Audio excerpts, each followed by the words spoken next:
Shalom, selamat pagi warga jemaat GKI Ebenezer Timika dari rayon Yerusalem sampai rayon Yordan dan juga warga Kristen dimanapun berada.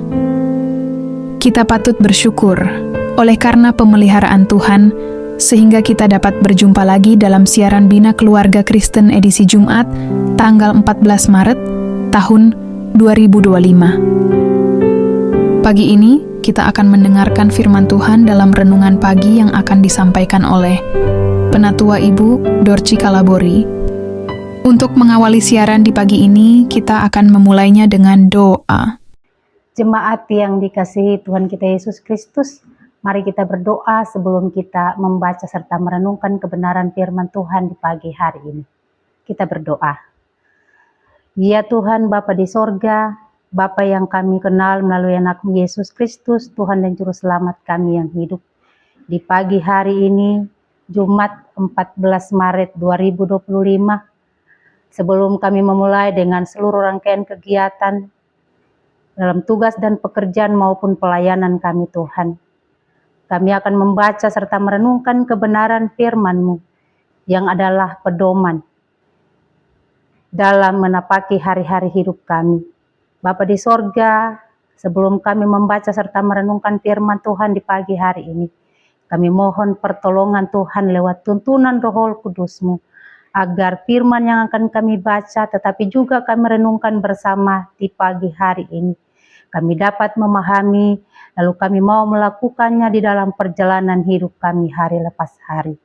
Berfirmanlah kepada kami ya Tuhan, karena kami telah siap untuk membaca tetapi juga merenungkan kebenaran firman-Mu. Ampuni setiap kesalahan dan dosa kami. Dalam nama Tuhan kami Yesus Kristus kami berdoa. Amin.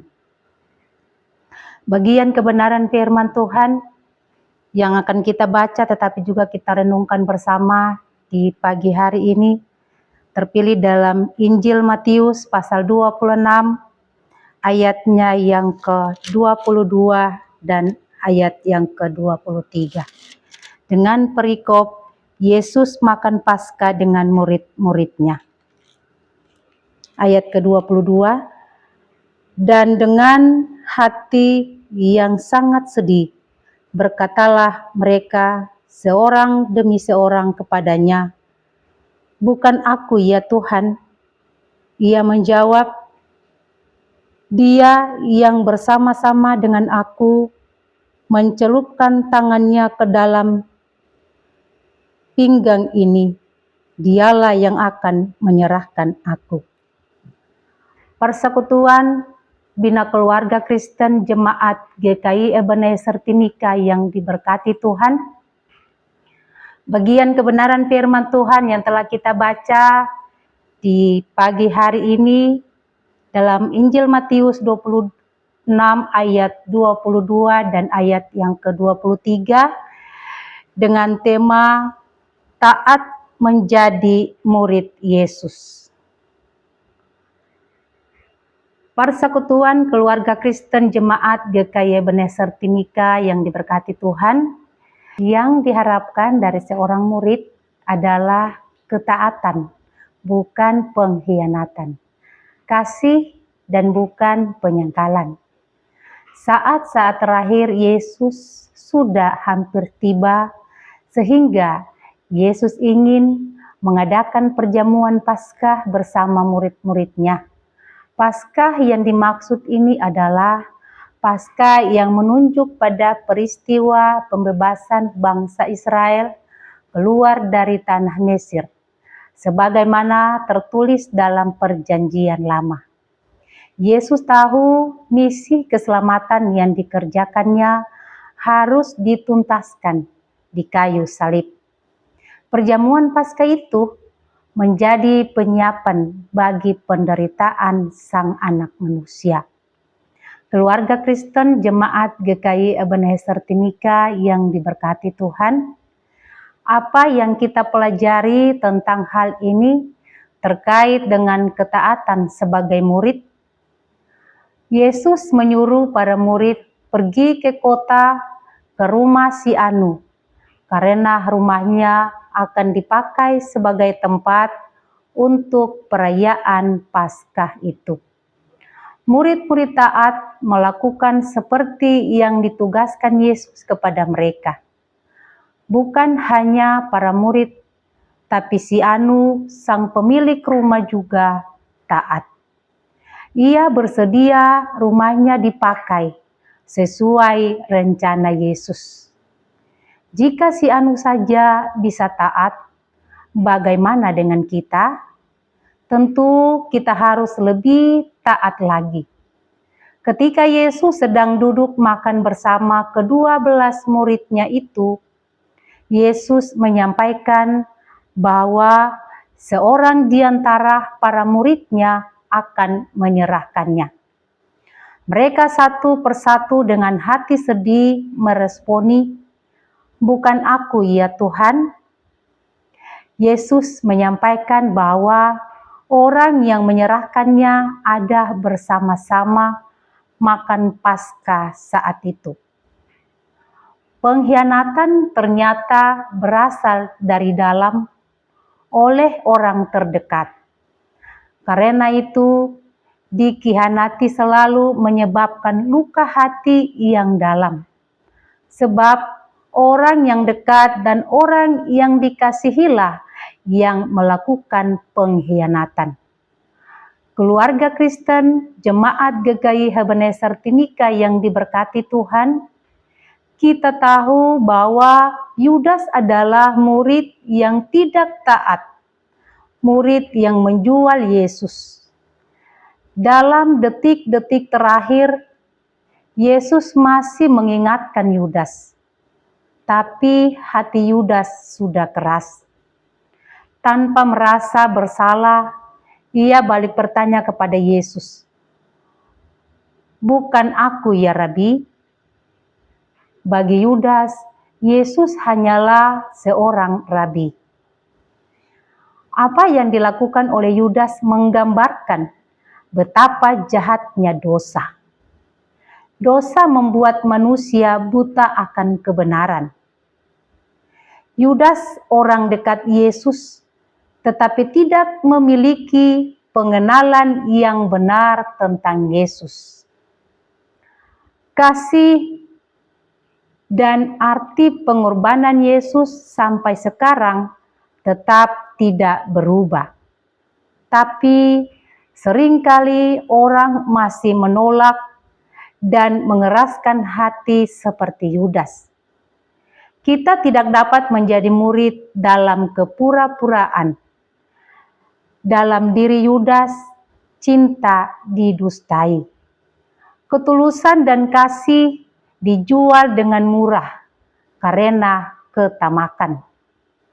Hati telah terpikat oleh beberapa keping perak dari beberapa para ahli Taurat. Yudas dapat menyembunyikan kejahatan hatinya dari para murid yang lain. Tetapi Yesus tahu apa yang ada dalam hatinya Yudas. Kata Yesus kepada Yudas, "Engkau telah mengatakannya." Yudas selalu bersama Yesus dan menjadi orang kepercayaannya, tetapi hatinya jauh dari kasih Yesus. Kita ini adalah murid Yesus, tetapi apakah kita sudah mengalami kasih Yesus di dalam hidup kita? Mari saat ini kita merenung apakah hidup kita sudah lebih baik dari Yudas. Jangan-jangan kita tidak ada bedanya dari Yudas, bahkan lebih buruk lagi. Keluarga Kristen Jemaat GKI Ebenezer Timika yang diberkati Tuhan, tentunya ada banyak dosa dan kesalahan yang telah kita lakukan. Seringkali kita juga mengkhianati iman percaya kita kepada Tuhan. Refleksi minggu ini membawa kita untuk melihat kembali hidup dan pilihan kita masing-masing. Bahwa seringkali kita juga mengkhianati Yesus dengan tidak setia dengan pilihan hidup kita, baik di lingkup keluarga maupun dalam persekutuan jemaat. Ada pengkhianatan dalam rumah tangga, kepura-puraan dalam pelayanan, dan sebagainya. Pada detik-detik terakhir, Yesus memperingatkan Yudas. Yesus sangat mengasihi Yudas, tapi sikap Yudas menunjukkan bahwa dia tidak percaya kepada Yesus. Sebagai orang percaya, ketika Tuhan memperingati kita lewat firman-Nya, itu karena Dia sangat mengasihi kita. Sebab itu, ingatlah bahwa menjadi murid yang taat adalah mengikuti teladan Yesus. Tinggal di dalam kasih-Nya dan melakukan kehendak-Nya. Berbahagialah orang yang hidupnya taat kepada firman Tuhan, hidup sesuai dengan peringatan-peringatan Tuhan, sehingga hidup kita berkenan kepada Tuhan dan menjadi berkat bagi sesama. Tuhan memberkati firman-Nya bagi kita semua. Amin. Mari kita berdoa. Terima kasih Tuhan Yesus atas kebenaran firman-Mu yang baru saja diperdengarkan lewat siaran Bina Keluarga Kristen di pagi hari ini Tuhan. Kami tahu Tuhan, kami tidak mampu menguraikan kebenaran firman-Mu bagi umat-Mu yang mendengarkan siaran di pagi hari ini. Tetapi kami percaya bahwa Engkaulah firman itu sendiri. Senantiasa Engkau akan memeteraikan kebenaran firman-Mu bagi kami sekalian selaku umat-Mu. Agar firman yang telah kami baca tetapi juga kami renungkan bersama di pagi hari ini, benar-benar tertanam dalam hati dan pikiran kami, sehingga kami mampu memelihara firman itu dan mau melakukannya di sepanjang hidup kami hari lepas hari. Bapa di sorga, berkati umat-Mu yang akan melakukan tugas dan tanggung jawab dalam pekerjaan, dalam pelayanan, dan juga sebagai anak-anak dalam pendidikan. Tuhan berkati kami semua, agar kami terus dituntun, dipelihara oleh Tuhan, sehingga apa yang menjadi harapan kami, semuanya terwujud, karena Tuhan selalu setia dan mengasihi kami. Bapa di sorga, Bapa di dalam nama Tuhan kami Yesus Kristus, ini doa kami, ini permohonan kami. Ampuni setiap kesalahan dan dosa kami. Hanya di dalam nama Tuhan kami, sumber kehidupan kami. Kami berdoa dan mengucap syukur. Amin. Demikianlah renungan firman Tuhan yang telah kita dengar di pagi ini. Kiranya Tuhan Yesus Kristus akan menyempurnakan firman-Nya bagi kita dan memberikan kita kekuatan dan menyertai kita dalam aktivitas dan kerja kita di hari ini. Tuhan Yesus memberkati. Shalom.